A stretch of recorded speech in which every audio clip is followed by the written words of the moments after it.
Your contact with this information is no accident. Your search for truth and deeper meaning has led you here. But remember, the truth is not outside you. It comes from deep within you. There is more to this reality than you are being told. And we are all secretly asking ourselves the same questions. Who are we? Why are we here? And what is our destiny?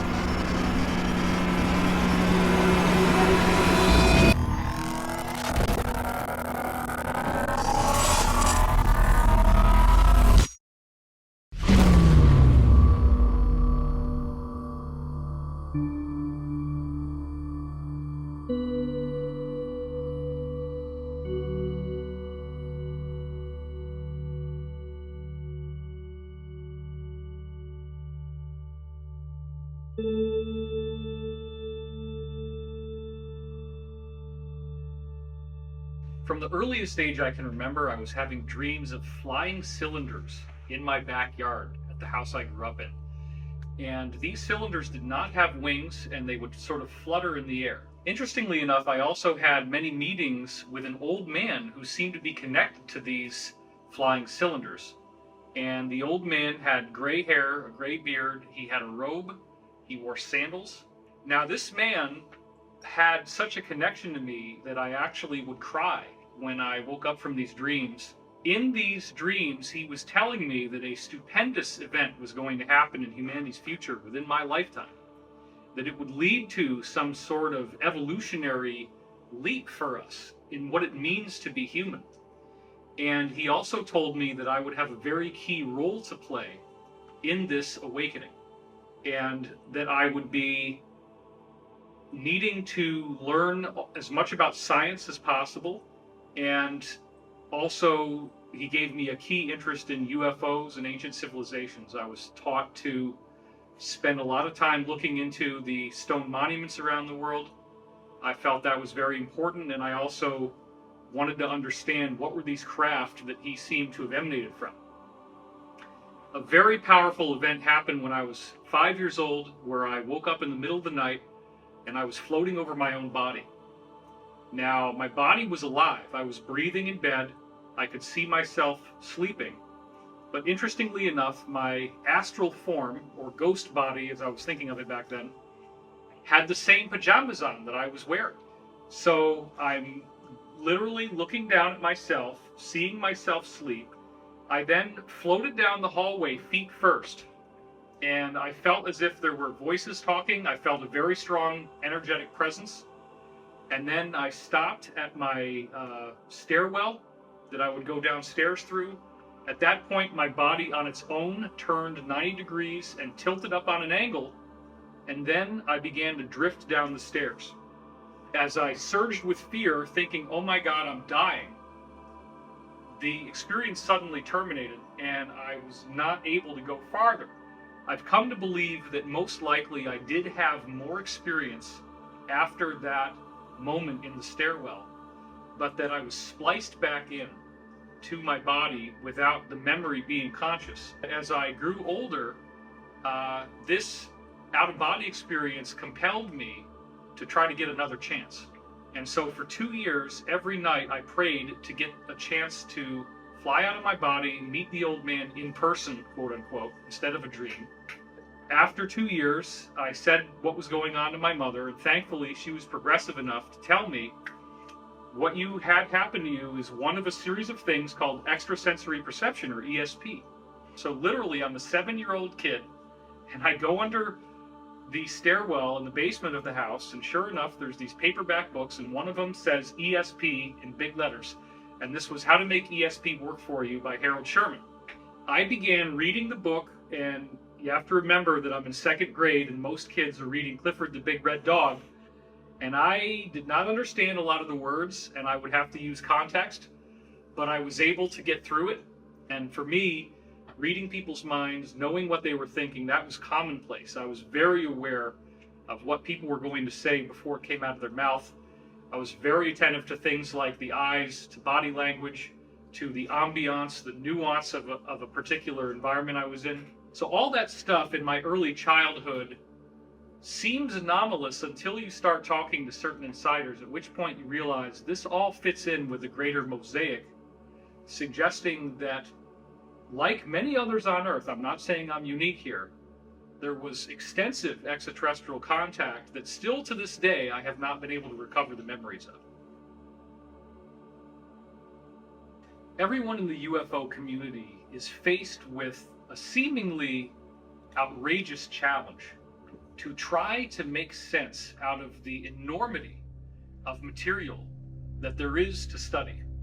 How do you effectively navigate a course through an incredible body of material that encompasses many different ancient civilizations that have megalithic architecture, giant stones? How do you bring in the element of secret societies and the occult ceremonies that are taking place within these societies? What is the relationship between those secret societies and the governance of our modern world at the elite level? Is there a deep state? Is there some sort of supranational cult that is actually controlling the world? And then, how does this knowledge gel with the concept of a spontaneous quantum leap in human evolution that could be coming our way? A good starting point for this esoteric investigation is to rethink everything that we thought we knew about history.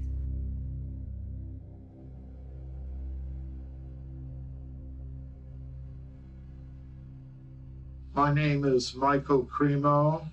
I'm a researcher in human origins and antiquity, and that has led me into other questions related to human origins, evidence that goes beyond the timelines that modern science now accepts.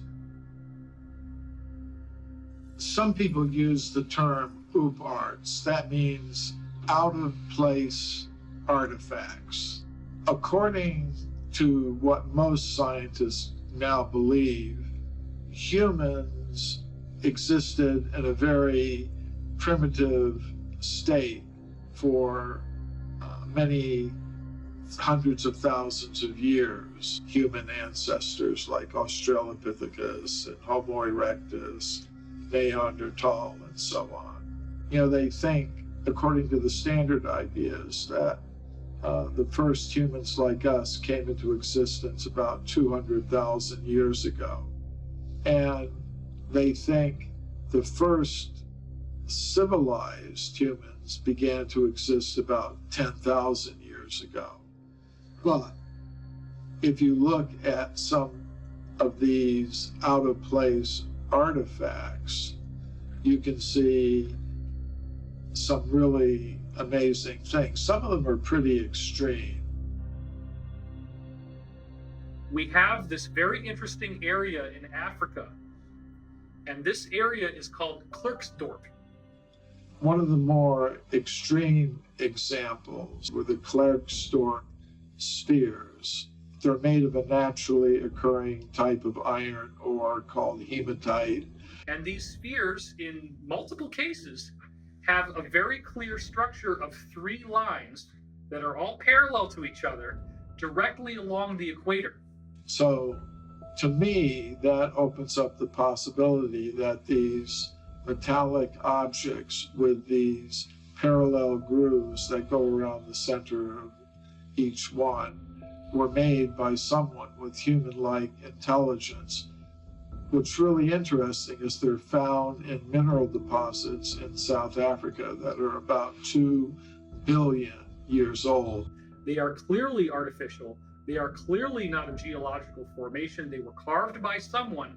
This opens up another huge category of information, which is what has been referred to as the ancient builder race.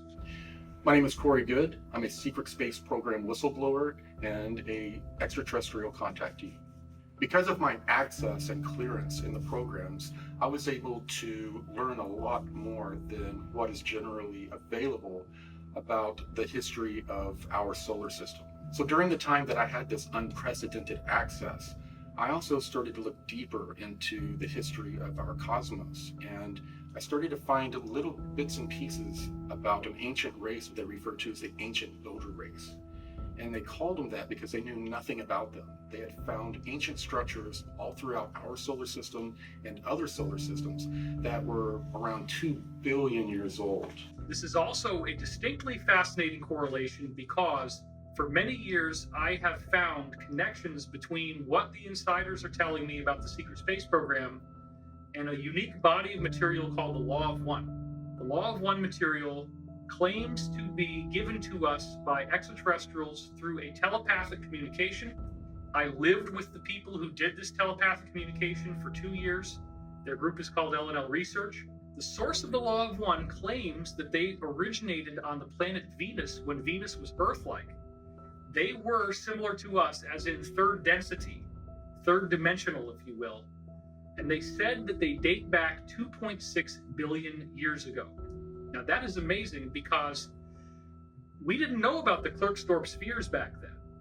And yet the dating that they gave in the Law of One for when they were third dimensional like us is exactly the same as the dating of the Klerksdorp spheres. And best of all, in the Law of One, they say that they had a particular affinity for the pyramid shape and that they built it extensively. Therefore, it does appear that the solution to the mystery of who is the ancient builder race is that it was the group identifying now as Ra, the group that actually gave us the Law of One material, the same group that ultimately contacts Corey Goode, appearing as blue avians, now in 6th density, billions of years later after they were like us. They are the most evolved extraterrestrial group that has ever been involved with humanity. So one of the few things that we do know about this ancient builder race is that they had created this giant defensive grid around this local stellar neighborhood that we're a part of. 52 local stars clustered together. And they had created these giant Death Star types of ships that were the size of moons and planets that set up a grid around the entire local star cluster that prevented any types of intruders from coming in. And this grid was in place and kept our local stellar neighborhood safe from intruders for billions of years. It does appear, based on some very kind of understated things they say in the Law of One, that they had quite a vast civilization, that they spread out to many neighboring stars. This is the ancient builder race. They colonized all the neighboring stars in our solar system. Then you have to ask yourself, what in the world could have survived for 2 billion years? Well, it's very fascinating because throughout our solar system, we have what has been referred to by various insiders I've spoken to as a cosmic junkyard. What is the junkyard? It is a collection of crystalline ruins. These ruins are made of a glass-like material, and the material is not glass. It is actually a transparent aluminum. And there have already been alloys of transparent aluminum made by various companies now. And when they stress test these alloys, they find out it's 5 times stronger than bulletproof glass. As our secret space program has apparently gone beyond our solar system with reverse engineered technology similar to what they got in the Roswell crash, which is over 70 years ago now, they found that all of the approximately 54 different stars in our own local group of stars, they're all gravitationally connected. Every one of those stars has planets and moons and satellites with these same crystalline ruins on them. Obelisks, pyramids, domes. Fly by the comets, visit asteroids, visit the moon of Mars. There's a monolith there, a very unusual structure on this object that goes around Mars once in 7 hours. when people find out about that, they're going to say, who put that there? Those obelisks, pyramids, and domes only constitute what is visible on the surface. The ancient builder race spent a lot more energy building inside these moons and planets than they did on the surface. We're talking about vast regions that are habitable, where all you really need to do is seal off the door and reintroduce air, and you've now pressurized an environment that can be reoccupied. What I believe is that in 1976, when Viking did this incredible reconnaissance in the bicentennial summer, they photographed something that was a mystery, was at the centerpiece of the NASA raison d'etre for going to Mars, the search for life, and they then never followed up. It's a set of pictures, two separate sets of frames at two different sun angles that show a collection of pyramids, an astounding geometric regularity in this layout. We don't have to prove they're artifacts. All we have to do is provide probable cause to suspect they could be, and then the ethics of science say you got to go and test. When you go back to the original NASA imagery of the Martian surface from 1976, there are two frames that really matter. There's 35A76 and there's 70A13. And when you compare what's on these two frames, you clearly see you have a city of what obviously look like pyramids, which apparently, again, were emulations of the ancient builder race crystal pyramids that they had found throughout our solar system and beyond. There is a gigantic pyramid estimated to be 1.5 miles wide. And this pyramid is clearly pentagonal, 5-sided. But what is even more fascinating than that, there are 2 of the 5 corners at the top that are narrower than the others. And when you actually look at the pyramid, it is the 5-star human pattern of the human body. You can superimpose the Vitruvian Man on top of what's called the D&M pyramid on Mars, and it precisely fits. What does that mean? That means the 5-sided pyramid on Mars is anthropomorphic. It is a human image. It is a pyramid built in a human image. So believe it or not, pyramids and obelisks have been found on the moon, on Mars, and on other moons and satellites throughout our solar system that are very damaged and very, very old, over 2 billion years old. This civilization that was on Mars was very aware of the ancient builder race, and that these ruins, as their civilization evolved, they discovered these ruins were very extensive. They're always made out of crystal, and there's all these different places you can go where you can go inside a moon and find an enormous city's worth of space. I'm Dr. Michael Sala. I'm the author of the Secret Space Program book series. I'm investigating ways to introduce information concerning classified technologies that have been suppressed from the general public for decades and are now going to be released, we think, in the very short future. Some of you might be asking, well, how could giant bases be built on the moon? Well, we know, according to a group of Japanese scientists that released a paper in 2017, that giant caverns have been discovered in the moon, and that one of these caverns is big enough to house the entire metropolitan region of Philadelphia within it. The people that were involved in this ancient builder race seem to have mysteriously disappeared, and the cultures that came after them worshipped them as gods. They would emulate their architecture, and that the people that were on Mars, we call the progenitor race, they actually built their own structures that were very similar to what they found all throughout our solar system. We had Tiamat, which they say is basically a supermassive Earth. And we had Maldek, which was Mars, much smaller than Earth, but it was behaving as a moon around Tiamat. 2 different civilizations had developed, and they were very similar. The beings on Tiamat, they all had these elongated skulls that we've seen in various studies, but they were slightly different. The beings on Tiamat were slightly taller and had different shaped skulls.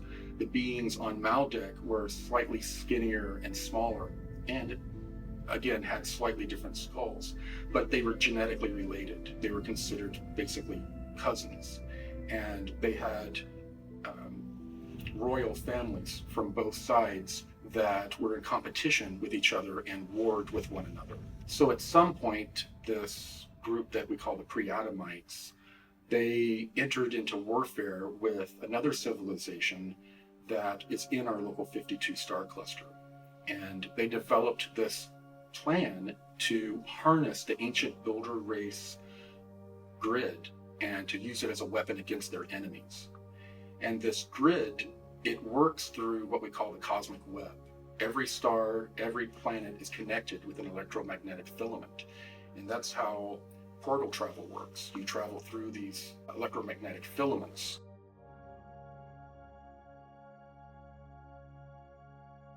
And it's been used by some top scientists. So it is an idea which actually had currency in the last century, in the 19th century. And for those who care to go back into history and look at the major scientific journals of that period, you'll notice that articles on the electrical nature of comets and the possible electrical activity on the sun were topics of discussion. Unfortunately, in the early part of the 20th century, all of that was more or less suppressed. Something that, of course, we're brought up to believe, and that is that gravity is the controlling influence in the universe. It's what causes the planets to orbit around the sun, and the moon around the earth, and to cause the tides upon the earth. All of that is true up to a point, but the thing to remember is that basically there is no understanding of gravity. Einstein's theory doesn't explain gravity. It has matter somehow affecting space in a way which is completely unphysical, in other words, warping empty space. There's no explanation as to how this might happen or what it even means. So we have more equations, but without any real meaning. What I'm suggesting is that we don't have an explanation for gravity, and until we do, we will not understand the limitations of that theory. In 2017, on my website, I released 2 DIA reference documents that had never been released before. These documents were given to me by Washington, D.C. Beltway insiders, and they wanted me to release them on a certain date.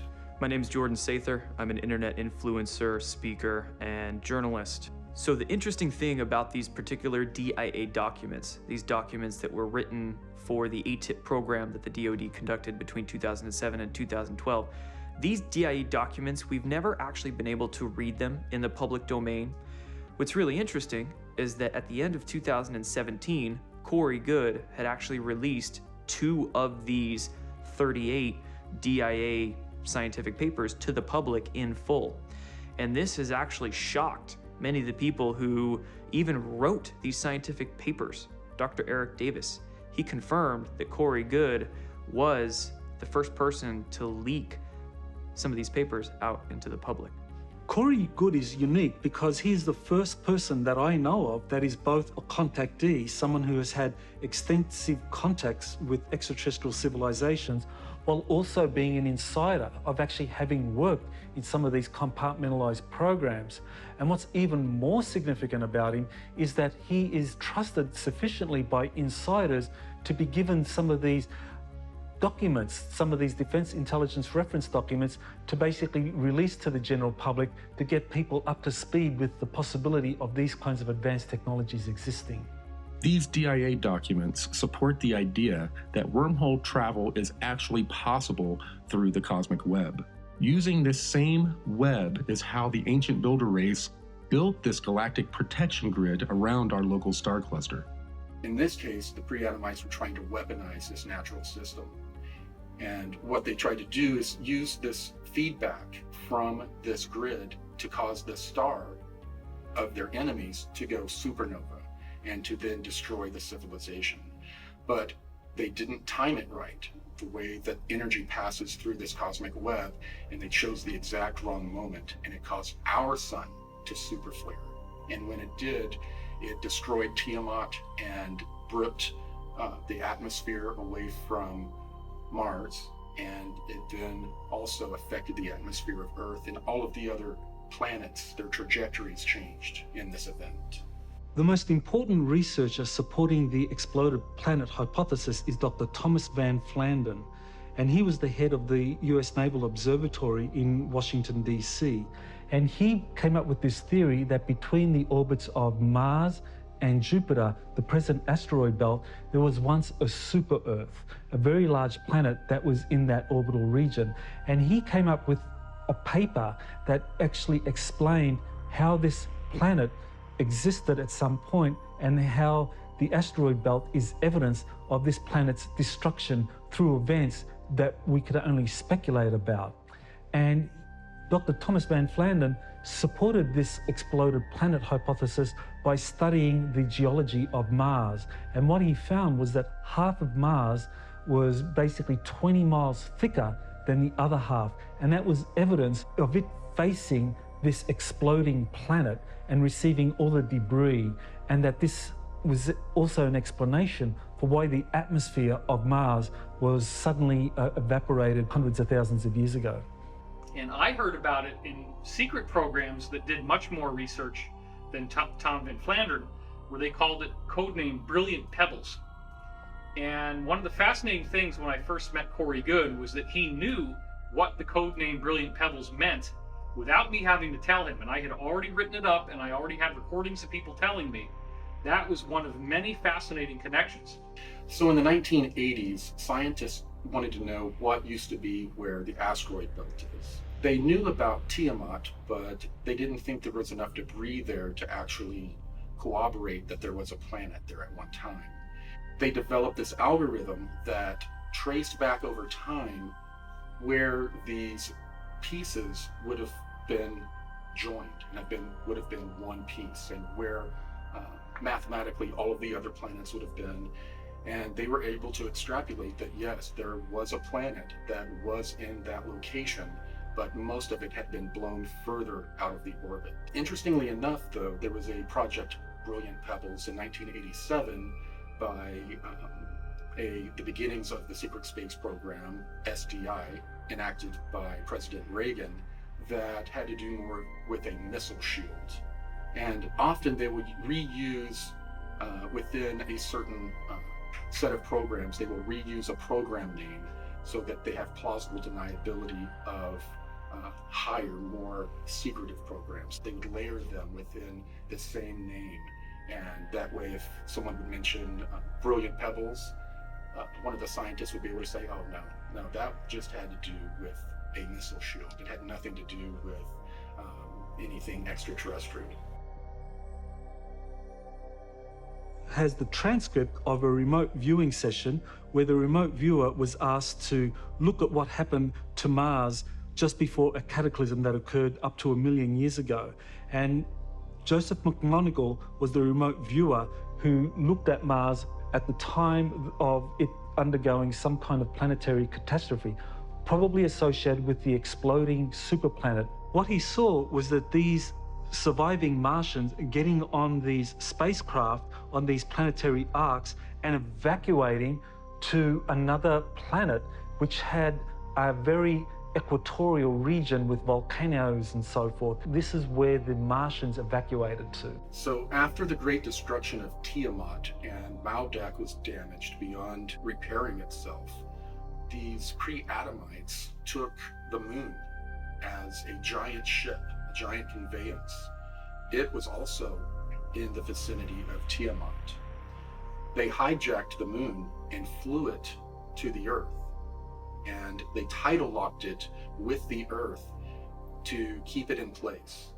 And they lived on the moon for thousands of years, observing the culture, the development of civilization going on the planet below, and at the same time having certain colonies down where they knew where ancient builder race remnants were. Survivors of the catastrophe that were in Earth's moon then suffered another massive cataclysm 55,000 years ago, which we now know was a solar flash, a massive emission of light, energy, and matter from the sun.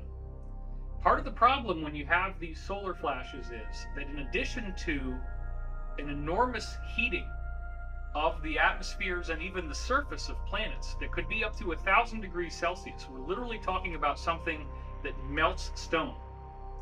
You also have the sun throwing off a whole lot of debris, a whole lot of chunky, molten material that will physically strike the surface of planets and moons. This solar flash is what now is being called a micronova. A supernova is where a star completely explodes and nothing is left except for a red dwarf or brown dwarf, whereas the micronova causes an incredible flash to occur, but the star maintains its stability and its structure in the aftermath. And the latest NASA research that's only come out in the last year proves that there are multiple documented examples of micronovas everywhere we look. This is not uncommon. Stars do this naturally, and it is a very normal aspect of a given solar system. So after these pre-Adamite groups from Tiamat and Maldek had moved to the moon, they were there for thousands of years. And as we know now, the solar system goes through a cycle of destruction. We had another solar event that wreaked havoc on the moon. It would appear, based on the historical records, that the people living inside the moon did not know that this solar flash was going to happen. This was being kept secret from them. And I once had an insider who we call Bruce, who described that his faction of the military-industrial complex was only able to go inside the moon in these inner passageways a total of 6 times. But these were covert missions that they sent people in through, and they found a vast amount of control systems where you walk into the room and all the lights come on, and you have these big giant screens that are very wide that have displays on them, and there's a control surface in front of it, and it was gorgeous. And it goes on for miles and miles and miles.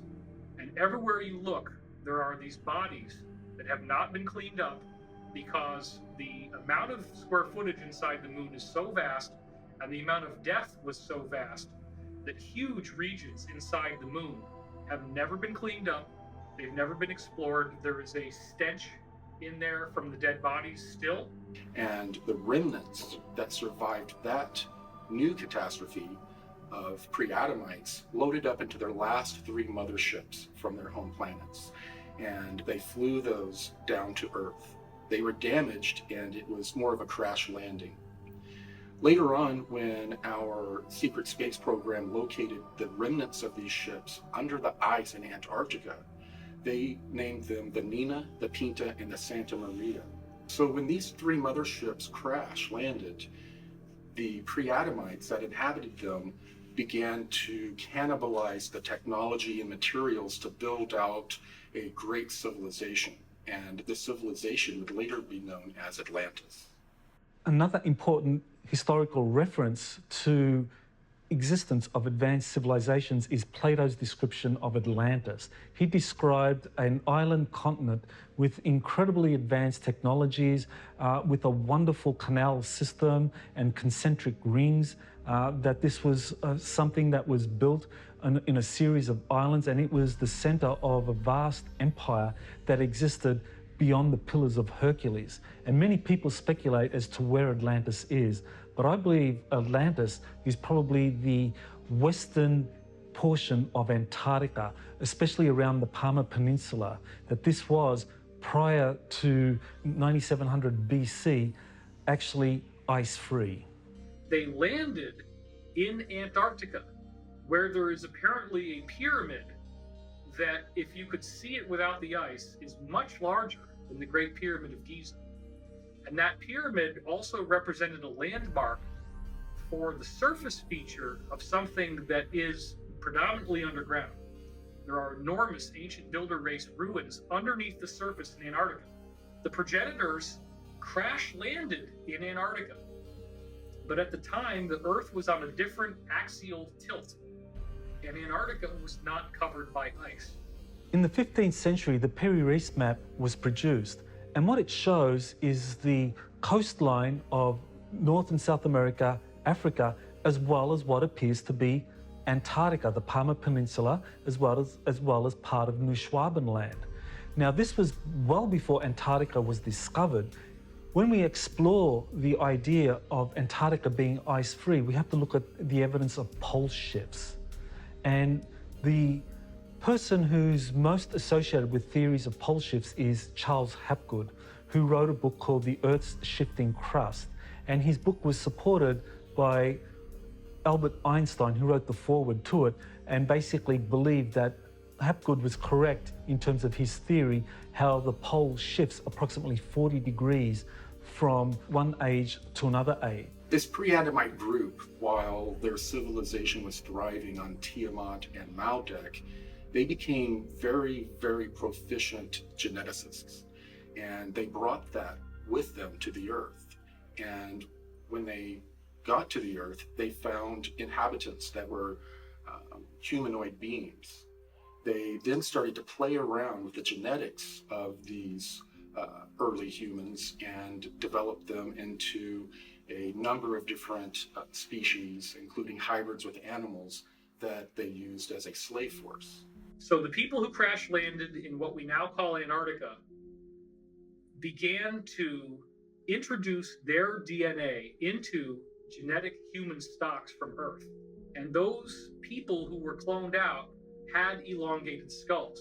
There were apparently two royal lineages that go all the way back to the source planets themselves, and they have slightly different physiologies. When you look at the elongated skulls, some of the elongated skulls have a distinct bun-like bump that looks almost like there's a ball there, the surface of a ball.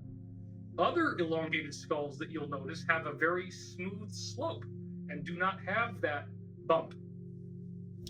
This apparently refers to the two major types of extraterrestrial lineages from this exploded planet. So the pre-Adamites thrived for thousands of years and became the Atlanteans. 11,800 years ago, our sun had another micronova, and this was one of the more severe micronovas.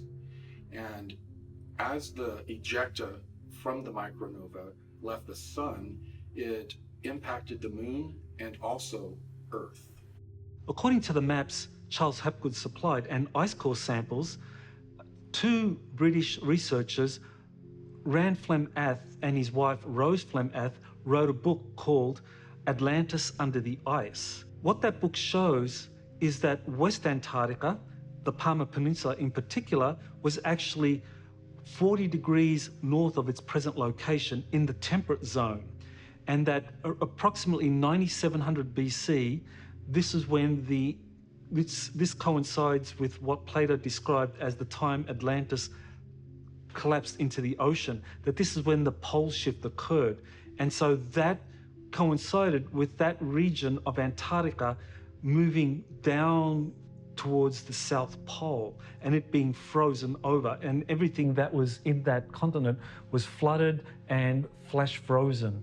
And so according to the maps and the ice core samples, what we can see about Antarctica is that indeed West Antarctica has been ice-free for significant periods because the ice core samples only go back several thousand years at most. Whereas when we look at the ice core samples from East Antarctica, these are millions of years old. When the Earth shifted on its axis, it caused Antarctica to move from a lush tropical zone to a colder region. And it did so quickly that it flash froze the waves that were leaping over the continent. Several years ago, the CIA declassified a document that was authored by a geologist by the name of Chan Thomas. That document is called the Adam and Eve Story, and it describes a cataclysmic series of events associated with a pole shift of up to 90 degrees, where the Antarctic and the Arctic, those both flip approximately 90 degrees so that they are now at the equatorial zones of the planet. With a rumble so low as to be inaudible, growing and fuming into a thunderous roar, the earthquake starts. Only it's not like any earthquake in recorded history. In California, the mountains shake like ferns in a breeze. The mighty Pacific rears back and piles up into a mountain of water 2 miles high and starts its race eastward. With the force of 1,000 armies, the wind attacks. Within 3 hours, the fantastic wall of water moves across the continent, burying the wind-ravaged land under 2 miles of seething water coast to coast. Central America suffers the same cannonade. South America finds the Andes not high enough to stop the cataclysmic violence pounded out by water in her berserk rage. In less than a day, Ecuador, Peru, Western Brazil are shaken madly by the devastating earthquake, burned by Mother Earth fire, buried under cubic miles of torrential Pacific seas, and then turned into a frozen hell. Everything freezes. Man, beast, plant, and mud are all rock hard in less than 4 hours. Europe cannot escape the onslaught. Western Africa and the sands of the Sahara vanish in nature's wrath. The area bounded by the Congo, South Africa, and Kenya suffers only severe earthquakes and wind. Survivors there marvel at the sun standing still in the sky for nearly half a day. As the Arctic basin leaves its polar home, eastern Siberia, Manchuria, China, and Burma are subjected to the same annihilation as South America. Wind, earth fire, inundation, and freezing. The Bay of Bengal Basin, just east of India, is now at the North Pole. The Pacific Ocean, just west of Peru, is at the South Pole. Australia is the new unexplored continent in the world's temperate zone, with only a few handfuls of survivors populating its vastness. The cataclysm has done its work well and drives the pitiful few who survive into a new Stone Age. Once more, the Earth has shifted its shelf, with the poles moving almost to the equator in a fraction of a day. Again, the atmosphere and oceans, refusing to change direction with the Earth's shell, have wiped out almost all life. After this tumble, we'll join Noah, Adam and Eve, Atlantis, Mu, and Olympus. When we look at ice core samples, it doesn't support a pole shift occurring to that extent, not 90 degrees, but certainly 40 degrees or less. That's what the ice core samples support. These cataclysms would result in large loss of life throughout the planet, and that there would be portions of the planet, however, that would escape the worst of these winds and of these tsunamis, and those would be the survivors that would build civilization again from the ashes of that great catastrophe. Thanks to the insider testimony of Corey Good, we have now discovered that the people with the elongated skulls are survivors of a catastrophe that took place in our solar system. And what I find uniquely fascinating is that once they crash landed on Earth 55,000 years ago, they quickly made a treaty with each other. Even though they were at war, they decided to coexist on the Earth. And one lineage said, we will take what we would now call Africa and Europe. The other lineage said, we will take South America, North America, and the eastern half of Asia. Now, what is really fascinating is that you look at the pyramid architecture that occurred in the aftermath of this treaty. And what you have is each of these original lineages having a unique architectural style. So let's talk, for example, about the pyramids that you see in Egypt and in other areas of Africa, and how those pyramids have smooth walls going up that are very distinctly not terraced. But then let's look to Mesoamerica, and we notice there is a distinct variance in the architectural style, where now you have step pyramids almost consistently with different courses. Officially, they've been programming us that pyramids are built in Egypt and Central America. And that's wrong, because the pyramids have been built on all 6 continents. Probably at this moment in time, there is no living soul who have visited and investigated more pyramids than myself. In China, 250 pyramids near the city of Xi'an. We have pyramids in Indonesia. Our friend, Dr. Danny Hillman, discovered pyramid in western part of the island of Java. It is known under the name Gunung Padang, the Hill of Light. Cambodia, Southeastern Asia, the Koh Ker in the northeastern part of the country, a beautiful pyramid. Australia, 2 hours drive from Brisbane to the north, Gympie Pyramid. In Africa, 155 pyramids. The island of Mauritius, 4,000 kilometers away from the African continent, in the middle of the Indian Ocean, 7 beautiful stepped pyramids. More than 300 pyramids in Peru. And then Tucumã pyramids in the northern part, more than 200 of them. The biggest one, of course, Huaca del Sol, the Pyramid of the Sun, near the town of Trujillo. There are probably well over 100,000 pyramids, maybe up to 500,000. But more than 97% are still hidden in the jungles and forests. At Angkor Wat, we have a very unique outlay of different pyramidal type sites. And according to the work of Graham Hancock, those different architectural sites, although they appear to be randomly positioned, actually align with the constellation Draco.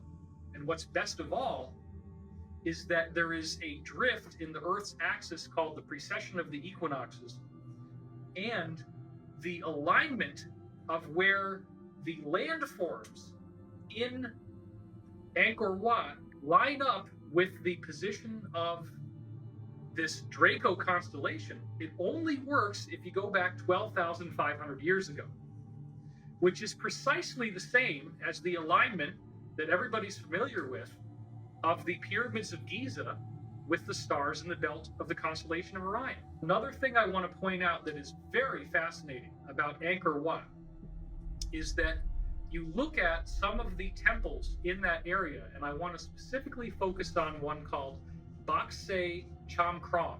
Oh my God. It looks exactly like the step pyramids in Mesoamerica. As you look at this overlay, notice the perfection of how the two fit together. This is not a different society. This is a unified society, but wait a minute. We've got Mesoamerica and we've got Cambodia, separated by the vastness of the Pacific Ocean, and yet they are using the same architecture. The elongated skull physiology has been found all over the planet. We see it in Boskop, South Africa. We see the same type of remains being dug up in a dig in Siberia in a town called Omsk. We also see reports that the Mongolians, the Huns, as they were conquering and going west, had these strange skull features as well. We actually see these skulls in the tombs of the elite in Europe. And then, interestingly enough, you have a different strain in the Americas. I find it interesting that we have this evidence hidden out in the open, and we see the elongated skulls worldwide, but we don't ask the deeper questions. And this becomes a very important element of how the modern day Illuminati or deep state or cabal actually believes that they are the remnant of these people with elongated skulls. The deep state consists of the Rothschilds, the British royal family, the Vatican, and the Chabad cult, which many Jews do not consider to be Jewish. They consider it to be a Khazarian criminal organization. The secret societies are higher than the countries in terms of the loyalties of their membership. Whether it began with with stellar civilizations, I've met someone who purports to be from a stellar civilization, and I've been informed they don't like the term extraterrestrial. They prefer stellar civilization. Be that as it may, whether you believe in extraterrestrial stuff or not, it's clear that here on Earth there's a 1%, there's a 99%. And in 2012, the forces of good started to win. And the Mayans and others had predicted this, and I think the way I explain it to myself is that the collective meditation and prayer that was being done ended up bringing in the positive stellar civilizations, and now the negative stellar civilizations are on the run, and the elites are on the run. Now the good news is I think human beings are an experiment in free will, and I believe that if we can resurrect our individual sovereignty, there is no power in the galaxy that can stand up to us.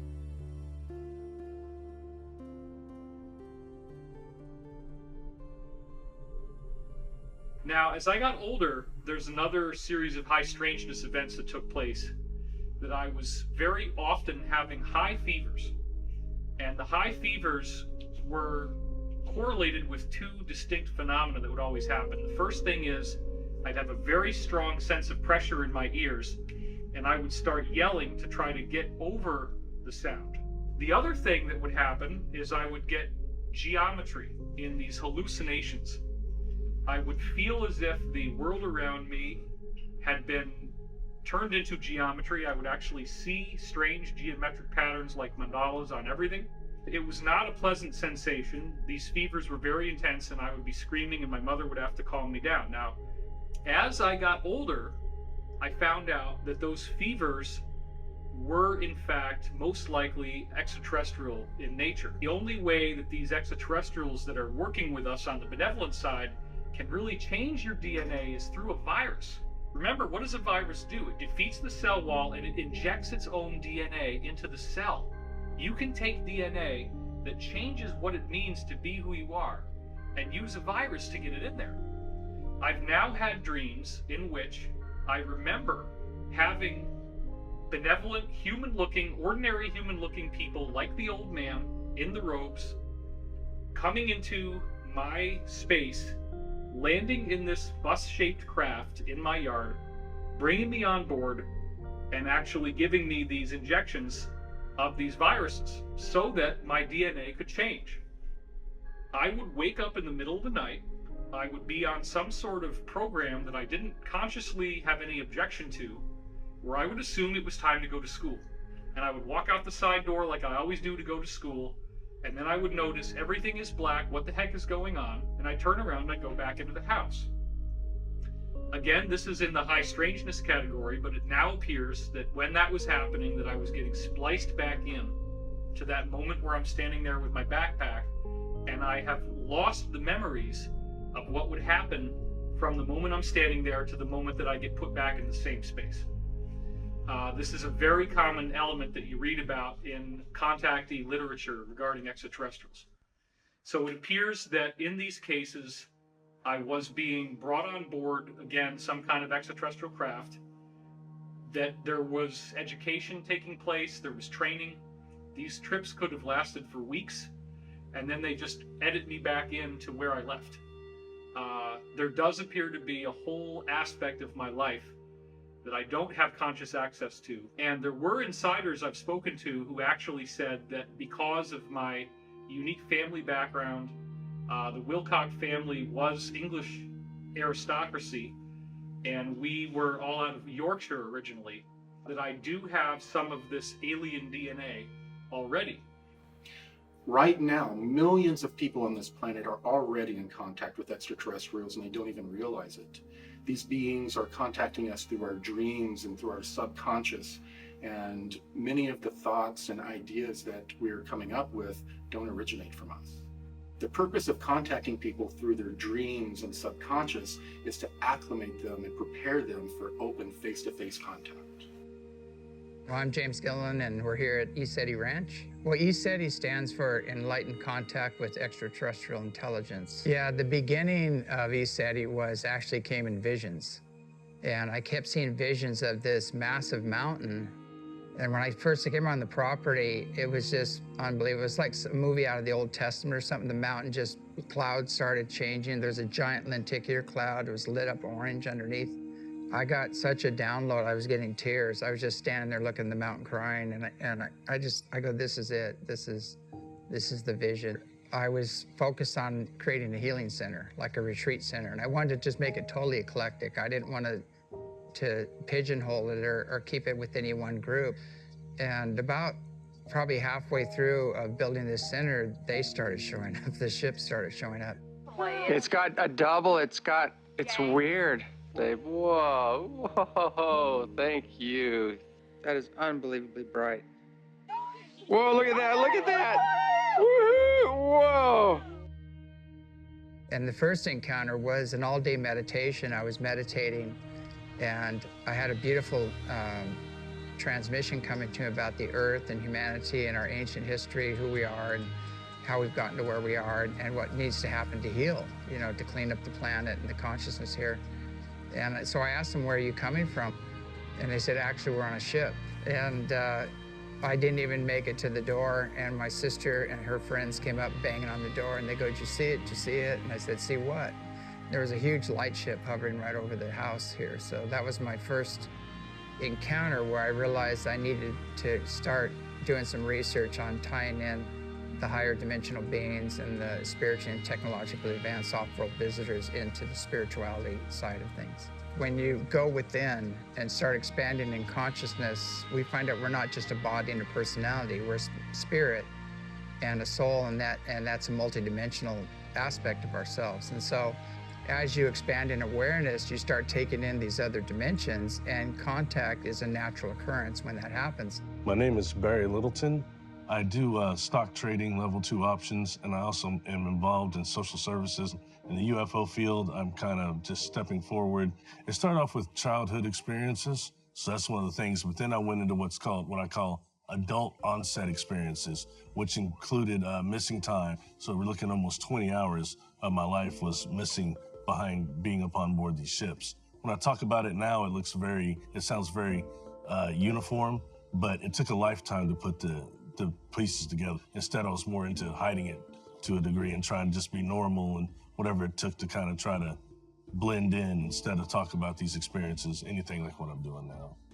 I always heard it as termed as demonic and dealing with demons, and that labels somebody as demons and crazy and puts the most negative connotation on it possible. So that's one problem I think there is there, and that's a real way to block people from talking about this and ever coming forward. These beings, they never would give me any revelations about the future, but they only gave me information concerning the earth and always the technologies, and there was a lot of love energy that came off them.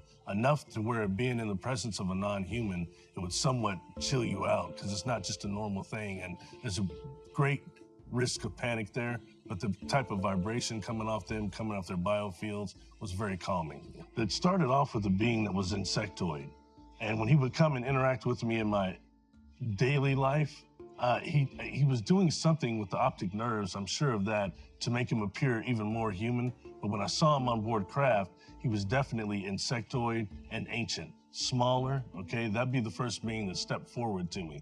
There was another one step forward that was Mana, but it looks like Earth's brain coral is the way this being's head looked, okay? And taller, but very peaceful and also very scientific to a degree. I've also seen small blue beings that claim to be from Andromeda, maybe about 2.5 feet tall, I would say.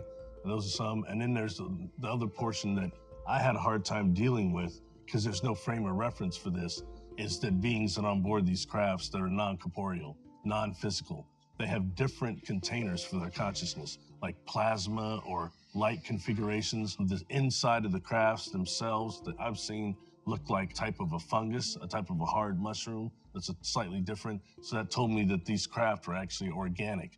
If we're gonna become a type 1 civilization, we need to start just not incorporating the spiritual, but also the organic components into our space travel, definitely.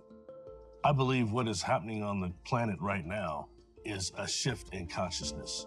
And meaning not, I've heard it called other things such as ascension, we're gonna go to another dimension. I've heard all these things, but I think in reality, it's a shift of consciousness. Because at least in my opinion, 85 to 90% of our population has had extreme contact, but they can't remember it. They're unaware of it due to the fact our perception is so molded. Internet has helped with starting communication amongst what I call melanin dominant contactees, experiencers. And like I said, it was the indoctrination of religion that kind of stopped that to a degree. But right now, I think that the fact that certain people are coming forward and taking it through a few darts, is making it more accessible to others and others more comfortable about it. I believe they are reaching out because they're wanting right now to help us with this shift in consciousness. And what has been shown to me is humanity does have a type of free will, but we're not going to be allowed to destroy the earth anymore.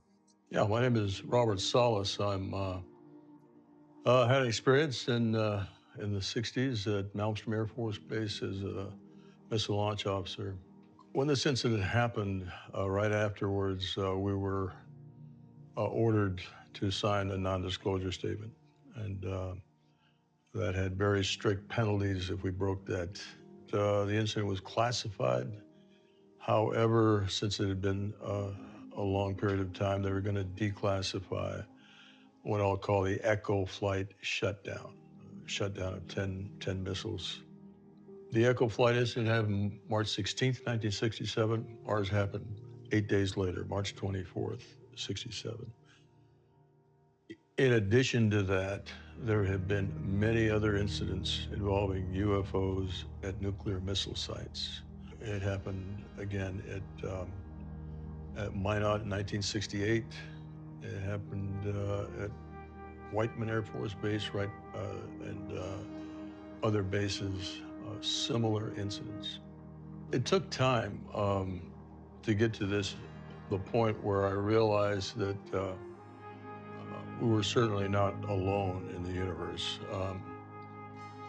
And I had plenty of time, of course, because I couldn't talk about it.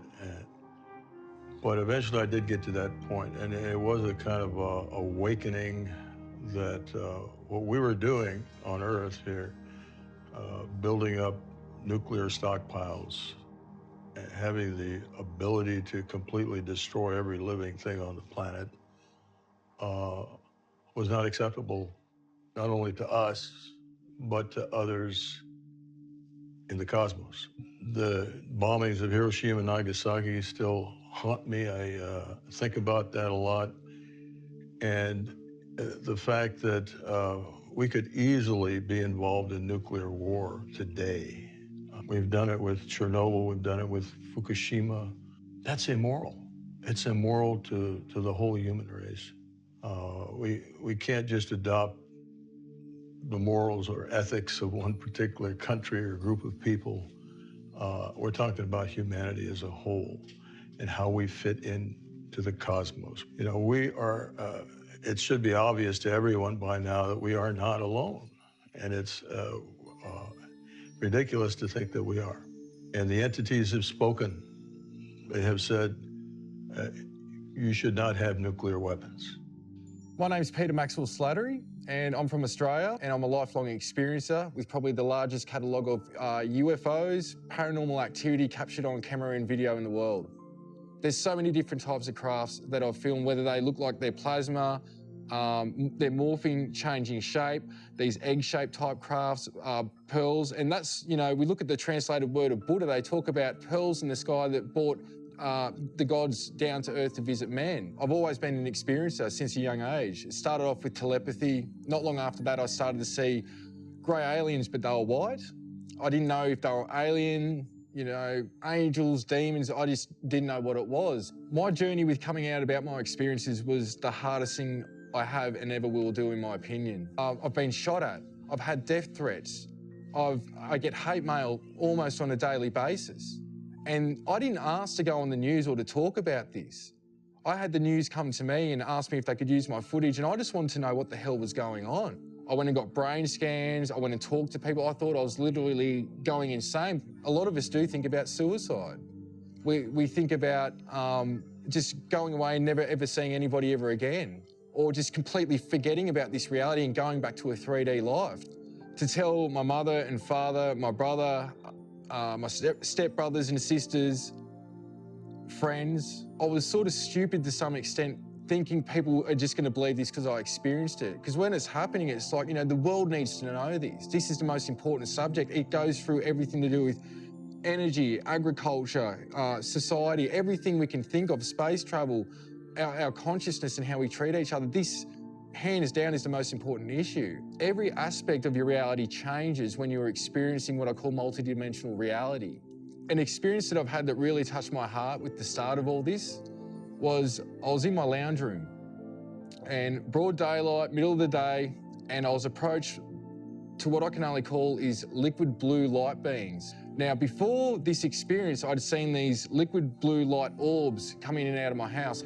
I didn't know what it was, but one day they appeared as 7-foot tall light beings. They were all male, they were all female, and the information exchange from that experience, it didn't last too long, but there was like, it's almost like somebody stuck a USB stick in your consciousness and all this data, imagery, information of a wide range of scope on different aspects of not just humanity, but who we are, where we come from. All this data just came flooding in.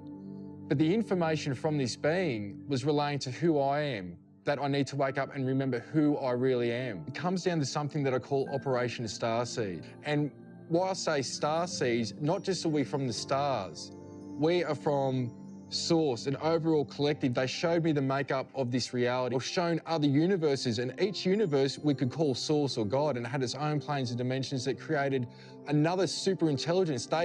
These universes were cell of a bigger intelligence. And so from that understanding and that experience, they were showing me that we've come down the planes and dimensions, the strongest souls right now, to help uplift the consciousness evolution here. We're here for conscious evolution to help humanity help themselves. So what we have on Earth is a wide variety of different extraterrestrial races that cherry-picked DNA from all over the galaxy. Let's look at this particular population, let's look at this particular population, all of which are fundamentally human. That's a common element of everybody in the galaxy. But this particular race has a unique spiritual sense, and this particular race has telekinesis. This particular race is very telepathic. Can we identify the gene that made them have telekinesis or telepathy or made them uniquely resilient? And can we chop that out and then make our own designer humans that have the best of everything? Over 60 of these genetic farmer race groups came together and formed a super federation. And this super federation was formed to help them manage this great experiment that was made up of 22 different genetic experiments on human beings on this planet. Some of the examples of how they would make these genetic changes is that they would use viruses as delivery systems. They would make changes to certain genetic markers or genome in this virus and use the virus as a delivery system. And not only did the virus deliver the genetic changes to the civilizations they were working on, but they also were used to call off the weaker genetics and allow the experiment to thrive. These genetic programs were developed to boost or enhance the natural evolution or ascension of the beings on the planet. And what they would do is they would take a genetic approach where they would tinker with our genetics, and instead of allowing eons of time for genetic changes to occur, they would cause them almost instantaneously. So on our planet, we have all of these different genetic experiments that are in some cases competing with each other. To prevent these experiments from mixing with each other or wiping each other out, they began to develop social norms and different ways for these cultures to self-police and protect their own genetic experiment from being interfered with. So as they're helping us evolve genetically, they're also helping us evolve on a consciousness level. They bring us various belief systems, religions. They instill social norms in us that help us self-police ourselves and manicure our consciousness along with our genetics to develop them in tandem. Even today, these experiments are compartmentalized through religion, language, geographic location, and culture. And there's also a cosmic component. The goal is that eventually the civilization that they're experimenting on and working on become self-guiding. They get to a point to where they control their own genetics and their own consciousness development, as well as join this super federation in going out to other planets and assisting those civilizations in the same process. Now that we've developed to a point of traveling the cosmos ourselves, we've gotten to a point to where we're self-managing ourselves, and this super federation is being disbanded, and we're taking over our own genetic and spiritual development. As a result of all of this, the infrastructure that has been built out secretly in our solar system will now be handed over to the rest of humanity. Another very important point to note here is that the DNA changes that the genetic farmers put in us are at this point still predominantly dormant. They are, if you will, locked up in the 95+% of our DNA that appears to be not normally used, that our scientists call junk DNA. We only use about 5 to 10% of our DNA for building our body. They call these coding DNA sequences, meaning that they code proteins to make our physical body with. 90 to 95% of our DNA is non-coding DNA. In other words, mainstream science has no idea what this DNA really does. They call it, quote, junk DNA. Why would any sort of intelligent designer put junk in our body? Put something in our body that's useless? That wouldn't happen. In fact, what I believe is that this 90 to 95% of junk DNA is actually used metaphysically. It's used for our consciousness in ways that we just don't really understand yet. My name is John D'Souza. I was an FBI special agent for 25 years. One of the things that I notice at the FBI and in any law enforcement group really is that they are demonstrative of the larger rule that there's always a percentage in any segment that demonstrate these extraordinary powers, these extraordinary abilities, 5, 6, 7%. Luckily for us, they save extraordinary numbers of people's lives using those abilities. I think what sets these people, this segment of the population, what sets them apart from everyone else is that they have some kind of marker that designates them as having parts of their DNA activated that the majority of the population doesn't have. And that's something that's evident no matter where you go in every group. There's always that segment, that remainder of people that they just activate. One of the first great experiences of the paranormal that was shared by me and hundreds of other law enforcement officers was what we called the Indigo Kids of 9/11. This was groups of little kids as young as 5, 6, 7 years old, all over the United States, that in the weeks and just days before the 9/11 terrorist attacks, they had cognitive experiences of what was going to happen. And they displayed those experiences the way the little kids would. At school, sometimes they did it with drawings, with finger paints, with arts and crafts, representing burning buildings where people were jumping out of the buildings. And people, no one really paid that much attention to it until 9/11 happened. And then we in law, we set up all these intel centers saying, report anything at all that occurred just before 9/11, anything suspicious, anything at all, doesn't matter what it is. And people did. People reported these little kids. They reported them as having dreams and visions and arts and crafts representing what happened on 9/11. So we had to go investigate these little kids for possible connection to terrorism and their parents. We had to go question them, and we did. And in every case, they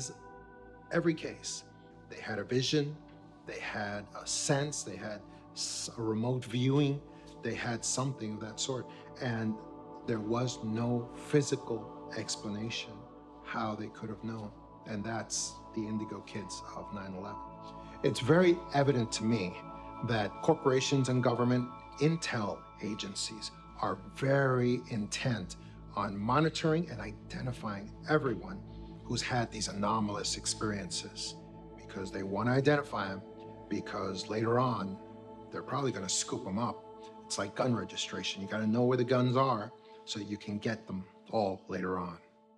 Now, certain cosmic laws were established for these genetic experiments. To avoid violating these cosmic laws, some of these ET genetic farmer races would incarnate as humans and allow themselves to be experimented upon. These genetic farmer races would also incarnate here for raising our consciousness.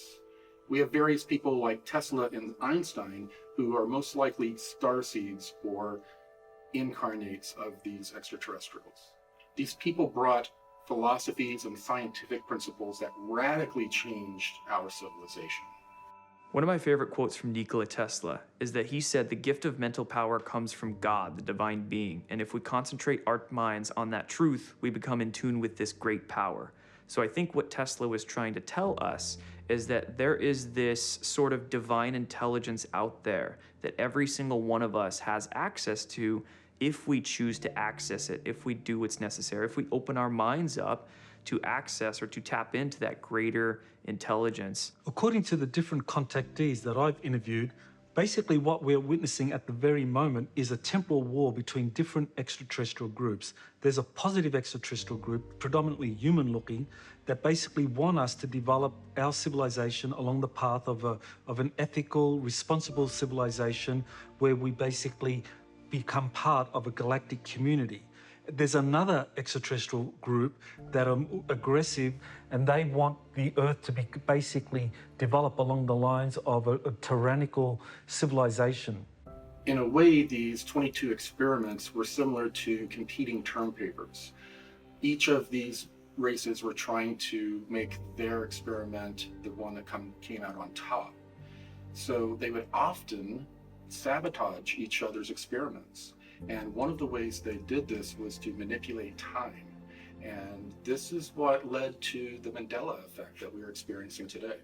The Mandela effect is this idea that people have different recollections of historical events. The most famous one is some people remember Nelson Mandela dying in prison and others don't. What the Mandela effect represents is it's an echo of this temporal war that different extraterrestrial groups are trying to take us down one timeline or the other, depending on which faction is dominant at any time. There's a long history of colonization projects and starting over. The best evidence of that is called Gosford glyphs in Australia. So the first landings were actually in Australia, not in Africa. It's written in the stone on the Gosford glyphs, and it talks about how a ship came down. There was a Denisovian man, the original man that was here. They added their genetics to him, and they created the hybrids. When they did this, they manipulated to create basically the Aboriginal, the original people. And it was so they could incarnate into that body and have the Earth human experience. When I talked to the king of the Raven tribe, Ulukai Brendan Murray, a lot of his information tied in with James and myself through contacts. The tribe used to meet the star people there. And then what happened was it was all positive and consensual.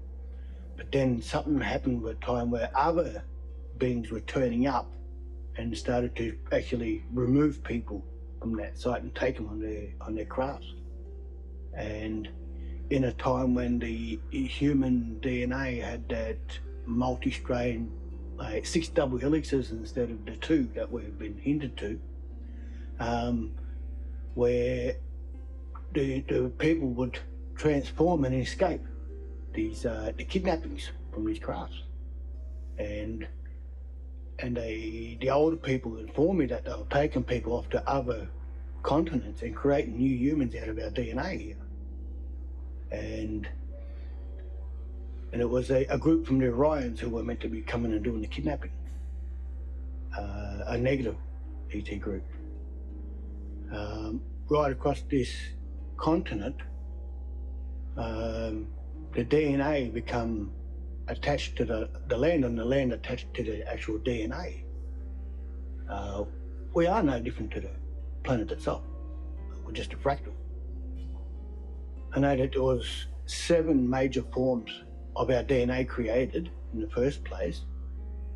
And I know that some people talk about when there was 7 major forms of DNA was first created, that they created another, like a future form of another 5, like semitones, for the development of the interbreeding, so that when these different physical aspects come together to create new life, then the soul structure was different as well from the previous generations. So that soul structure was already implemented in the ethos. So it's like music, there's 7 major tones, 5 semitones, which makes 12. The creators understood that there was a time when these 7 major forms of humans were going to start to mingle. And so they allotted these 5 extra tones or semitones for them people to be interbred with and to become interracial. Now, a lot of elders, whether it's in America or Australia or other cultures, they talk about that they were seeded by the Pleiadians. We also have a lot of rock paintings and cave art depicting what we call the Wandjina, the sky beings. My name is Clifford Mahudi. I'm a Zuni Pueblo Indian, and I have been working to get a lot of information among the indigenous groups, especially the North American Indians and our neighbors to the south, our brothers and sisters, the Mesoamerican Indian people. And I'm doing this because it is about time that we start gathering the information to convey and pass on to future generations. The origins of those protocols were provided by what, again, we call the star people, or are the spiritual people from different realms, primarily from what we call the sky people, and also the deities that they brought in from other parts of the cosmos. They were put in place so that they have one way of worship. If you look at it in terms of the origin of what we are going, we started out is that technology and spirituality were in connected, real tight in the beginning. And throughout the ages, they separated technology away from the spirituality, and then it becomes a hard science. And somewhere in that path, man invented religion. Religion was primarily for 3 basic reasons. First of all, was fear, and of course, the other one was control, and the third one was greed. And so it worked against spirituality. The indigenous community had technology that was performed through the conscious methodology. For example, there was remote viewing. I'm John Vivanco, and I've been in remote viewing for over 20 years. I was working in a civilian think tank. We were civilian operation, yet we were utilized by some of those in government. And usually the stuff in government was bizarre things. It was never normal type stuff. There's one case that we've really dug into, and that's the case of J.C. Brown. He claims that he came across a cave that went, 11, 14 miles underground. And he came across what he called the village, eventually he called the village, which was these cutout rooms. In these rooms, he found giant mummies that were up to 12 feet tall. We decided to take this case, see if we can find out first if it's real. What's going on here? Digging into these giants, we went further, right? So we also go and we identify the location where we can find them, the whole 9 yards. But as far as the giants are concerned, these are from an ancient civilization. These beings have been on Earth for a very long time. When we looked at where they originally came from, it was a seeding on one side, like humans, for instance, and then alien intervention, where they had genetically manipulated this species to be the way they are. And what happened with them was that there was a major cataclysm. This is probably around the time of the flood, so they were still around. And a major cataclysm occurred, especially up in the flooding, up in the Pacific Northwest, that wiped them out. And this cave system that these giants went to, was them trying to escape. and get out of the way of this cataclysm. Now, you had humans who survived this cataclysm. Whenever the Earth would have a catastrophic episode, these genetic farmer races would take the civilizations they were experimenting on underground to protect their experiments. You've got petroglyphs up in the Lava Beds National Monument in Northern California who they're describing the cataclysm. They're describing something that happened with the sun that destroyed a huge part of the Earth. And so these giants were wiped out in part by that and in part by, well, Native Americans. I mean, they hunted them down and they killed them. And I don't know how intelligent the giants were. We don't get them as being extremely intelligent. We get Native Americans, Native Indians, humans, this new version of humans as being extremely intelligent compared to them and able to just eradicate them because these giants would end up eating them. They would capture them and eat them. We looked at the reality of his find, and then we also looked at what he was doing at the moment he claims that he found it. And those two things lined up. So we're getting giant mummies. We're getting weaponry. We're getting strange symbols on copper plates. Everything that he claimed that he found, we saw in our remote viewing data. This copper scrolls are 20,000 years old. They've been dated. And it took me 42 years to decipher, I think 15%, maybe less than that. And why are they hard to decipher? Because they're in a different language. They're in a vibrational language that you read it with a wet finger, and you're taught that chant, and you chant it over and over and over until that, almost like Braille, when you go over it, you feel a slight tingle on your fingers. And you keep translating that in a picture forms in your, it's not even in your mind, outside your mind. So when I run my hands over, there's a probably 4,000, 5,000 flips, I would call them. They're triangles, and they have different symbolism on it. So you touch the symbolism, it brings you into the library. And the Copper Scrolls gives us instructions on technology, history, timelines, inverted timelines, different math to calculate those timelines. They explain about different physics, about 140 different ways of doing math. The Copper Scrolls, we don't think they're from here. The Copper Scrolls has been mentioned through the Bible, through a lot of the ancient texts. The Mormons have part of the Copper Scrolls, the Catholic faith has it, the government has some of it, and there's other organizations that have parts of it. And there's still some of the Copper Scrolls that's still buried that we know where they are.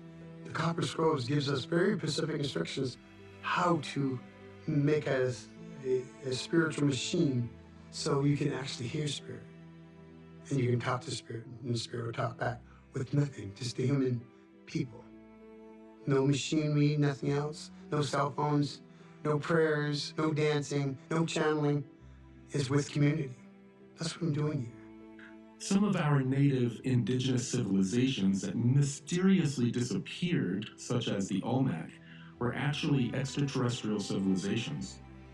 So over eons of time, when in other star systems they went through similar catastrophic cycles, these genetic farmer races had brought them as refugees to our planet, and they would live on our planet for up to thousands of years while their system repaired. And then afterwards, they were removed and returned to their own star systems. So it turns out the Earth is a cosmic refugee camp.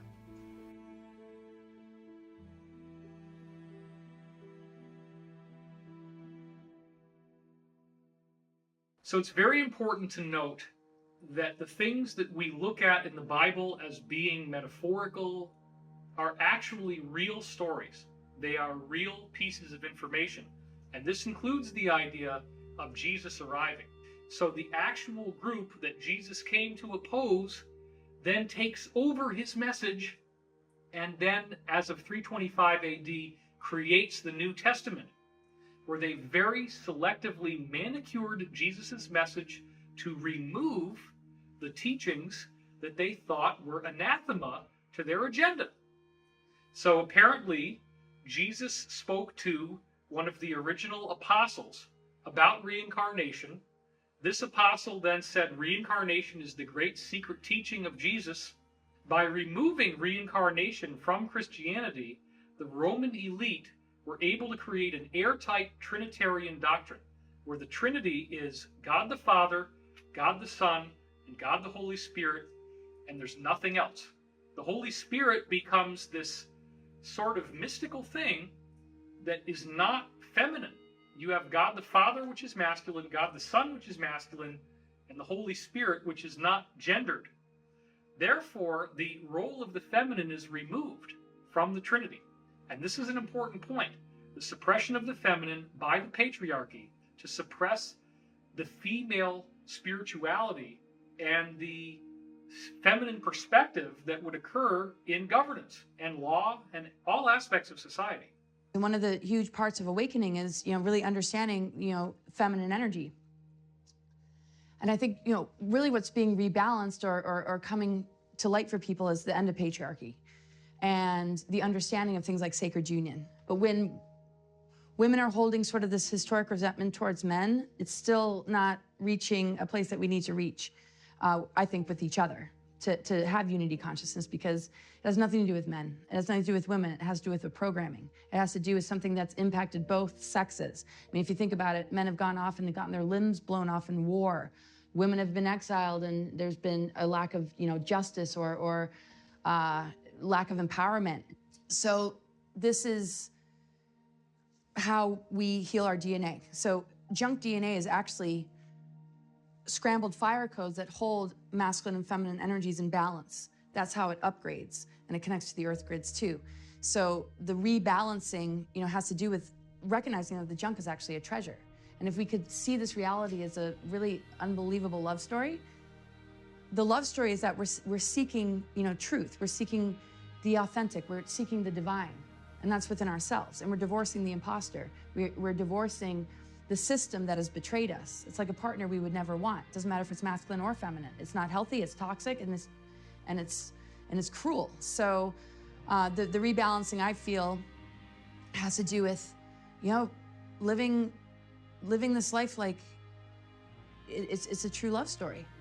But I think this is a huge deal for both, men and women. Men are getting more in touch with their inner feminine. They're willing to maybe share emotion, be more vulnerable.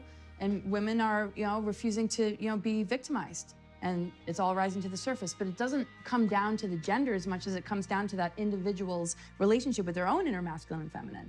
And that's why, it's not about a rebalancing because something that the men did wrong. It has to do with overthrowing a system of control that has impacted and infected everyone. I do believe that Jesus' teachings dealt a fatal blow to this so-called Illuminati agenda. The Illuminati actually believe that being nice to people, that forgiveness, compassion, that these are tools of our enslavement, and that by being free of those encumbrances, they feel they are superior to everyone else. So part of their religion is that they will practice the extremes of both the positive and the negative path, or what they call the right-hand path and the left-hand path. So they will, for example, simultaneously create huge philanthropic endowments where they give, in some cases, many, many millions, if not billions of dollars to humanitarian causes, while simultaneously doing the most heinous crimes imaginable against humanity.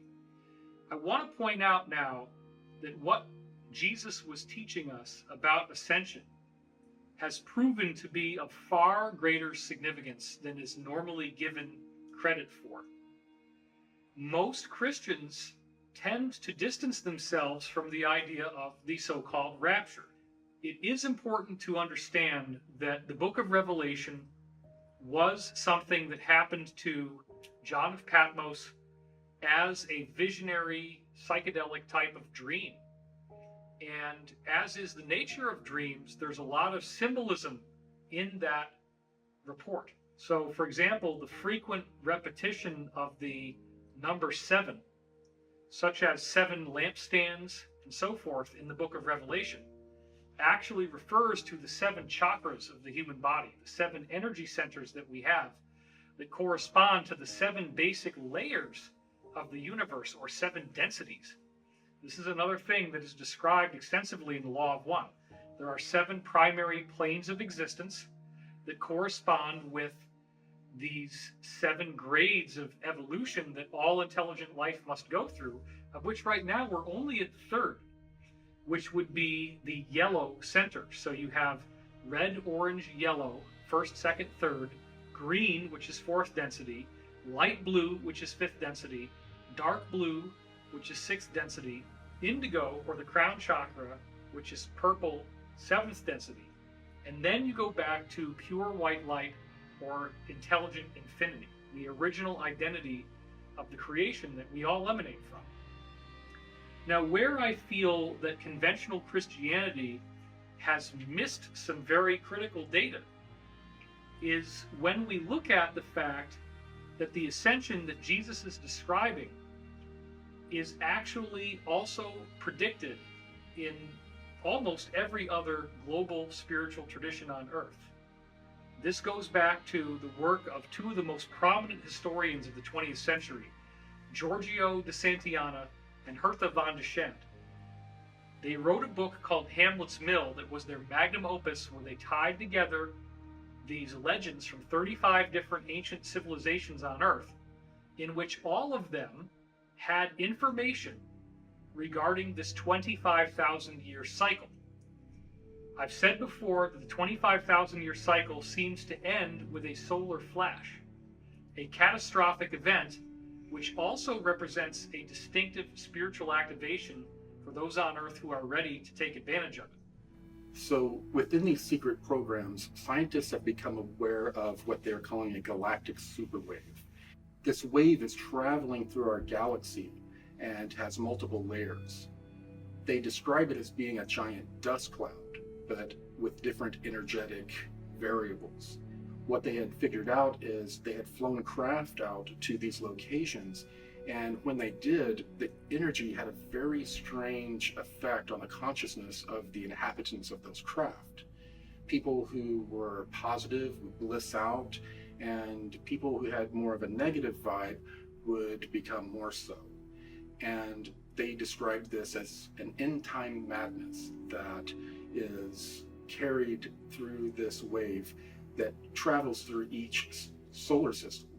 And when it does, the leading edge acts as sort of a Christ consciousness that forces people to judge themselves and to deal with their own karma and traumas, or experience end-time madness. Dr. Paul Laviolette is the first person to have studied the existence of galactic superwaves, and basically looking at evidence that through different historical epochs there have been these great concentrations of cosmic rays impacting the Earth. And Dr. Laviolette had an extraordinary theory for the existence of pulsars.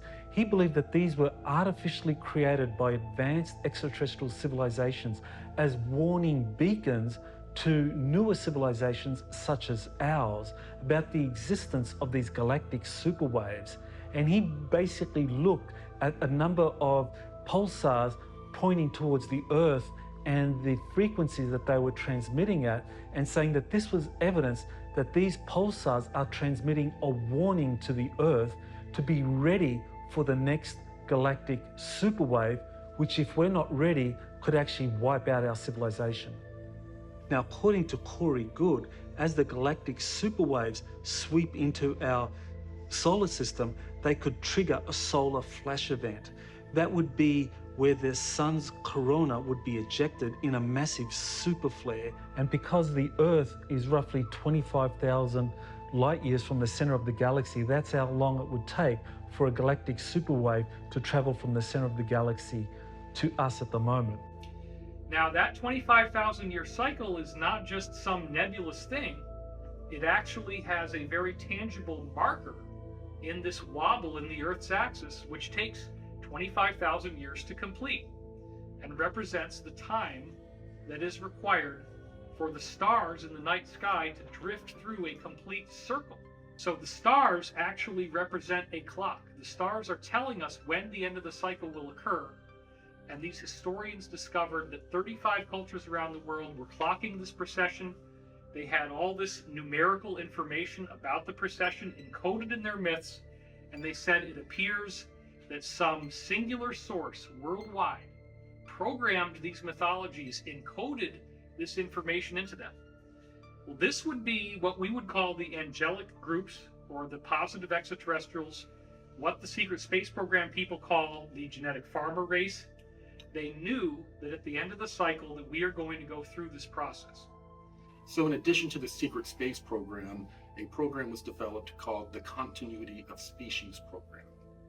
And that program was developed to basically scare all of the nations of the world to provide a certain amount of their GDP to these elite to create underground cities and bunkers and colonies outside of our star system in case our sun were to micro or major nova. So the elite powers in control of this planet are planning for doomsday. It could mean a massive solar flare that gets emitted that society is not prepared for, or it could mean a public that starts waking up, that gets really, really mad. So these elite powers in control, to prepare for a variety of scenarios that could mean their downfall, they've been building a huge subterranean cavern system, basically deep underground military bases, DUMBs. They're kept very, very secret.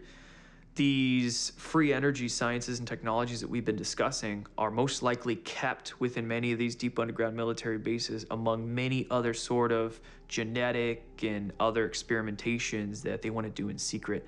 20 years ago, I had a Soviet colonel who spoke to me about a deep underground base outside of Moscow that he had been at and he had worked at. And he told me the structure. He said all the levels that were the military levels, the levels that were laboratory and scientists, and he told me that the final level, the most restricted level, was the level that had alien presence on it. Only generals and their aides were allowed on that level. And he said, and even they were not allowed to look directly at these creatures. And that was also the level where they did human experimentation. He said there were bodies, human bodies in there, and he said it's the most extraordinary thing he'd ever seen in his life.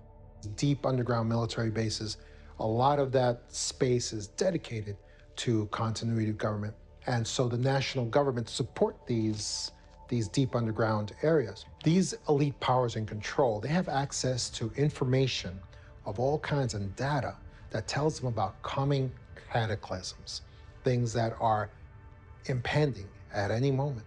And so they reserve these spaces for their purposes. And those national government leaders are thinking that they're going to get to use those spaces for whatever they need. They're in for a really rude awakening when the time comes, because they're going to get kicked out. So the elites are preparing using these underground bases.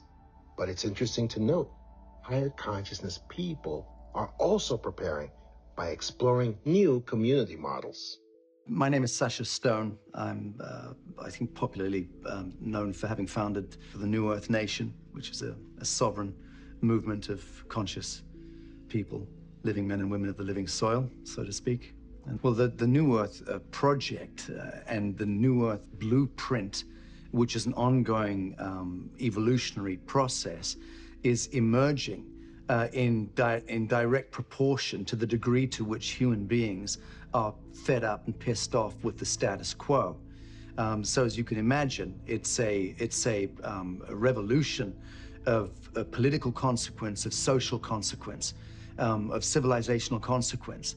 It's underway. It's not possible to know yet quite where the die lands, but the point is we are aggregating conscious, sovereign people around the world in multiple parts of the world who want to step outside of the fiction and begin to engage their noble expression as living men and women of the living soil. There is no better way to put it than that, because that is foundationally what the New Earth Project is seeking to do, is to restore the organic and the living from the death cult, the blood economy, the fiction of what we've known for the last 8,000 years. What occurs is that each individual on this planet finds themselves more and more connected to every other human. And all of a sudden, we start approaching our problems from completely different angles and seeing solutions that were there all along. We begin to no longer have war and strife within our civilization. We begin to work together and solve all of the problems that have plagued us for so many thousands of years. We wrestle not against flesh and blood, but against spiritual strongholds, principalities, powers, ruling darkness in wicked places. So what does that mean? It means that there's a battle going on in the heavenlies. And in many instances, we on this earthly realm are proxies of that battle. So therefore, spirits need a body. A good spirit, the Holy Spirit, needs a body to work through. But these negative spirits, they need bodies to work through also. So many times that thought that comes into your mind, that's not really your thought.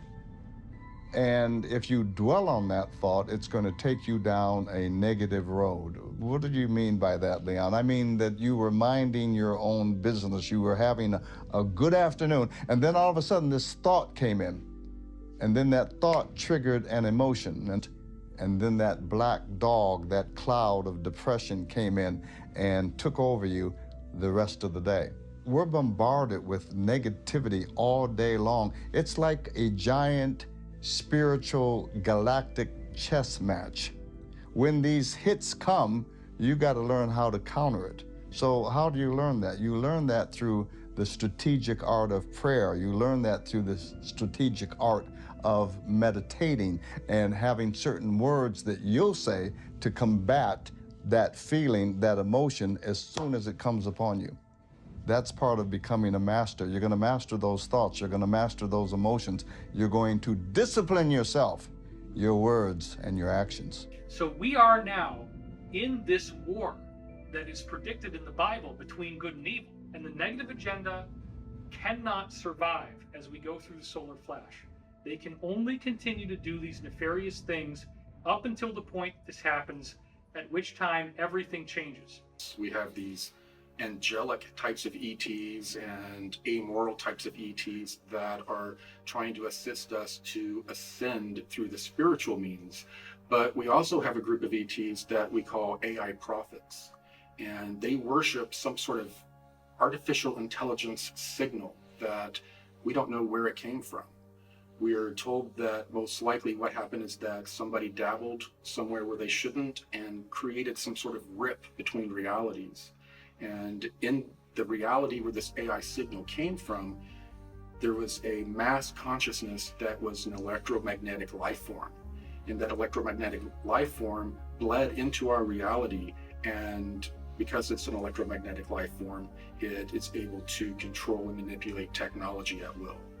They take those technologies and turn them on the biological species that created them. There are two major paths in the ascension process. One of them is an organic spiritual evolution, and the other one is a technological evolution. The easiest way to relate the technological evolution would be the trend of transhumanism that has developed on our planet as we have developed our technology. So in star system after star system, we have systems that are infested with artificial intelligence signals and actual technology taken over by this AI. What I've been told is that when we have this next micronova event, that the electromagnetic pulse that emanates is expected to destroy this entire AI signal and infrastructure that is in our solar system, thus freeing us from any type of influence from this AI. I was also told that at the end of every age, there is also a great revealing or apocalypse that occurs that reveals all of the secrets that have been hidden from humanity and is a part of the disclosure and ascension process. This so-called apocalypse is actually not gloom and doom. It's a rebirth. It's a rebooting. It's the beginning of a brand new age, a brand new dispensation. And after it occurs, truly there will be more peace on earth. Truly there will be more goodwill toward man and to one another. Truly there will be a whole new beginning. Actually, it's something to look forward to. Christianity, in the Bible at least, doesn't actually predict a solar flash per se. But let's remember that the four main books of the Bible that are containing the direct words of Jesus are Matthew, Mark, Luke, and John. All four of those core Gospels have direct ascension prophecies in them, in terms of Jesus actually saying, as it was in the days of Sodom and Gomorrah, so shall it be in the day of the Son of Man. Well, what does that mean? Sodom and Gomorrah ended with fire and brimstone raining from the heavens, right? So the end of the Son of Man features fire and brimstone raining from the heavens. That's the solar flash. That's the debris from the solar flash. Jesus also says, as it was in the days of Noah, so shall it be in the day of the Son of Man. Well, the day of Noah ended with a big flood. So Jesus is actually talking about this global catastrophic event. In the book of John, Jesus says the fields are white and ready to harvest. So harvest is a metaphor of the ascension process. Really, the key to Jesus' ascension prophecy is in the book of Matthew, and it specifically comes out the most in the parable of the wheat and the tares. Now, tares, the word, refers to weeds. One of Jesus's strange encrypted analogies of ascension is where he describes how the earth is like a field of wheat that has been planted, but the adversary is allowed to plant weeds in the garden. Now, this is an analogy where Jesus says that the wheat and the weeds are allowed to grow together until the time of the harvest, and then the weeds will be plucked from the crop one by one at the time of the harvest, gathered into bundles and burned in my barn. This is a symbol of the solar flash, because the teachings of Christianity, the teachings of all 35 of these other religious traditions that we have from every culture on earth, they all say the same thing. They all say that when the solar flash happens, if you are on the positive side, you are not affected by it except in a positive way. Jesus designed his incarnation to show us what we will go through. That's why Jesus says, as I do these things, so shall ye do them, and greater things, for I go unto my Father. So I want to point out here that once we look at records from all these other cultures, the prophecy of ascension that Jesus gives us is remarkably consistent. Again, Jesus doesn't talk about the solar flash, but he does say, two shall be walking in the field, and then there shall be one. In the Zoroastrian tradition, which is coming out of Iran or Persia, they talk about frashokareti, molten metal that comes down from the mountains and goes into the lowlands. Another offshoot is in the Hindu scriptures, and the Hindu scriptures report the same thing, except in their case they call it the Samvartika fire or Samvarta fire at the end of the age. They also call it the Yuga fire. They also talk about the fact that it creates rainbow colors in the sky here. Well, we find out that that's because it creates a massive global aurora borealis. So isn't it interesting that the same prophecies that Jesus was giving us appear in the Quran, which is the Islamic Bible, quite extensively. It appears in the Old Testament. It appears in Native American spiritual traditions, in Celtic traditions, Druidic traditions. Everybody's got this. The expanding electromagnetic field coming from the sun is going to interact with the consciousness of humanity. What occurs is an ascension event. No matter what your belief system is, you don't need any new religions. All you have to do is apply yourself and become the best of what your religion entails. The idea being, though, that at the end of the cycle, we have the opportunity to escape reincarnation. We don't have to keep coming back as a human being. We can evolve to the next level. So people often ask me, well, what's going to happen to the people who are not ready to ascend? And there's a lot of them, okay? Most of them will be transported to another third-dimensional planet in a quite peaceful way. It's benevolent. It's done with actual ET motherships. What I was shown was that other ET civilizations in our local stellar neighborhood, who they referred to as our cosmic cousins, descended on the planet, and it looked like stars falling from the sky. There were so many craft coming, and they came to render aid to all of humanity after the fall of the technological civilization. What I'm told by these beings is that we will get the experience that we need, the experience that will expand our consciousness and help us evolve in the most beneficial way.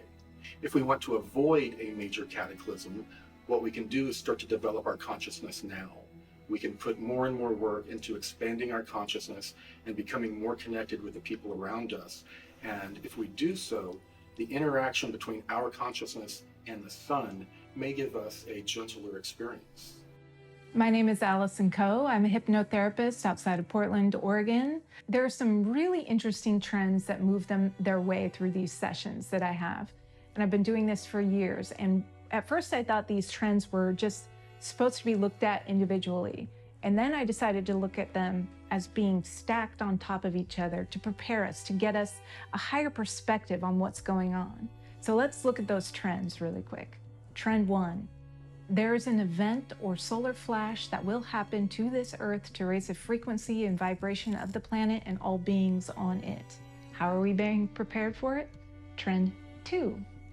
Smaller waves of energy are coming to the Earth to slowly raise us up.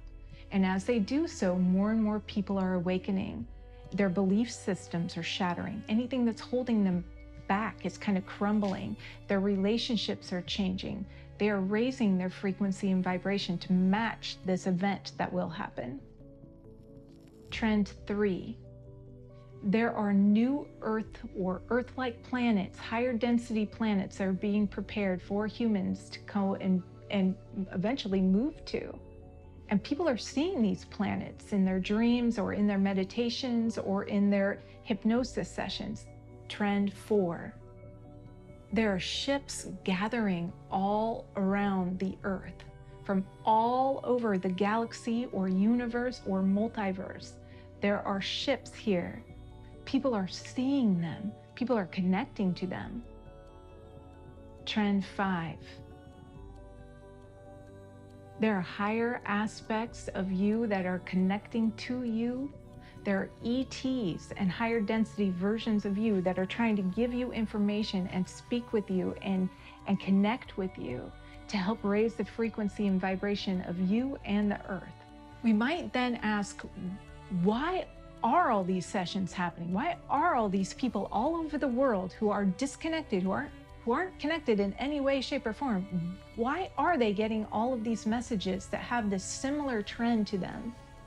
Is it some sort of indication that there's this craziness moving through the world? Are they all warped in some way? Or are we all being prepared for something big that's going to happen to this Earth? When we combine all this information together, what we see is that the ETs that are here now are predominantly benevolent. They would be angelic as we think of them. They are keenly interested in human spiritual evolution. We have a much smaller number of ETs that are evil. They would correspond with the demons that we see in various religious scriptures. Their goal is to try to take over the planet and dominate the planet. It does not appear in any way that they will succeed. It does appear that we are on an ascension timeline, that many more people will understand that by simply following the most basic principles of being a good person, service to others, being loving, being forgiving, taking time to be patient, and learning to love yourself as well as being loving to others. That's also a very important point. Self-forgiveness, self-acceptance. In forgiveness lies the stoppage of the wheel of karma. This is a core law of one quote. By being forgiving, by practicing forgiveness, you discharge the karma that would keep you reincarnating. you learn what you need to know from this earth school. There's something in your body and your mind and your spirit, because they all work together, that wants you to heal and be a whole person again. And I believe that it will set up the circumstances and the synchronicities in your life to guide you to exactly what you want, or exactly what you need to look at to heal. The body wants to be whole. It wants the whole energy field and the energy flow through the aura and the human body to be smooth and flowing. It doesn't want to be slamming up against these blocks in your body or in your consciousness. And it will keep working away at those blocks one way or another until you can find the way to heal so that energy can flow smooth again. And then you can be more seamlessly connected to the whole of the universe. If you really want to heal and you're willing to go wherever you need to go to heal, the universe will set up the synchronicities that will guide you to what you need to find out about yourself so that you can heal. It's not about what happens, it's about how we handle it and how we help those around us. And if you're watching this right now, you actually have the power to do that. And I think that's what people don't really understand, is that all of us collectively have the power to help one another no matter what's going on. Mm-hmm. Well, also on top of that, I think that when all of these things do get exposed, there's so many people in the mainstream society that are just going to be like, what is going on, you know? And they're going to look to not just us, I mean, the collective yeah, everybody who's focusing on this for answers. But I think there's a divine aspect to this where we don't even know our own potential as human beings. My dear ones, this is not gloom and doom. This is not the end of the world. Ascension is the start of a new age. You are a son or a daughter of God Most High. It's who you are, it's what you are. The Great Spirit, the Great Source, the Alpha and the Omega. You are the son and the daughter of the Alpha Omega. If we were to unify, if we were to get over the fear and start living with hope and living with positivity, they wouldn't be able to feed off our negative energy anymore. Thus, I feel the question one should ask would be, how can I individually be prepared? What you have to do is believe in yourself and your healing and your light and your vibration. That's all the preparation you need at this point. You have to start being whole. Our bodies are made up of these trillions of atoms that are quantumly entangled, not only to one another, but to everyone else. So in this ascension window, we're actually lifting the veil between life and death because we've gone through enough of these cycles that the polarity or the duality between life and death is beginning to thin. Numerous religions and a variety of cultures have prophesied that this event is coming.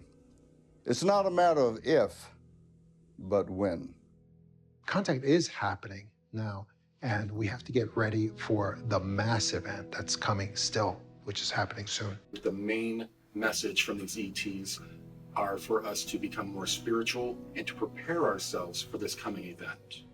So there's big changes coming, but everyone's got a piece in this, and no one's more important than anyone else. We're all in the same wavelength here at the most important time in the universe right now. I don't care what religion you are, what color you are, what culture. It doesn't matter. That 0 point that we want to get to is right here. And when you connect with this, everything's connected. We need to reconnect with what's ethical. How do we live as a civilization ethically and morally with all the new technology that we have, that we're developing, and that we will develop in the future? And that's what we all have to do in order to be happy, be joyful, to be in the moment. You see, prayer can change some things, but some prophecies cannot be changed. The information that we have been holding back, or at least survived throughout the ages, has to be put out there. I'm offering teachings that's 20,000 years old, and all I need, I don't need money, just people to listen. Can we retrain ourselves and even teach the next generation the value of being of service to others? To honor Mother Earth, to honor our animals, to honor one another, to respect the sovereign dignity of each individual? The best thing that you can do, if you are in this Illuminati, the best thing you can do to absolve yourself of karmic debt is to come forward as an insider, as a whistleblower. If you take your life and if you dedicate it in service and you're willing to speak out and you're willing to act on behalf of the greater good of humanity, you better believe that you can get your ticket to the ascension, that you can make a difference by becoming a hero. If you become a hero, if you do the right thing, you do not have to be condemned. You do not have to miss the ascension. So it is very important to remember that these spiritual forces that exist on earth are real, that the different teachers from different religious backgrounds did come in with a message. There is a consistency in this. It is the angelic agenda. It is to teach us the importance of love, forgiveness, compassion, long-suffering, patience, understanding. And once we embrace these principles and we live by these principles, we are bringing ourselves into vibrational accordance with this higher truth. It is a very exciting future, and it is a future that I am willing to fight for and that I spend every day of my life getting us ready for. That is the mission, that is the objective, that is the ascension, and that is the cosmic secret.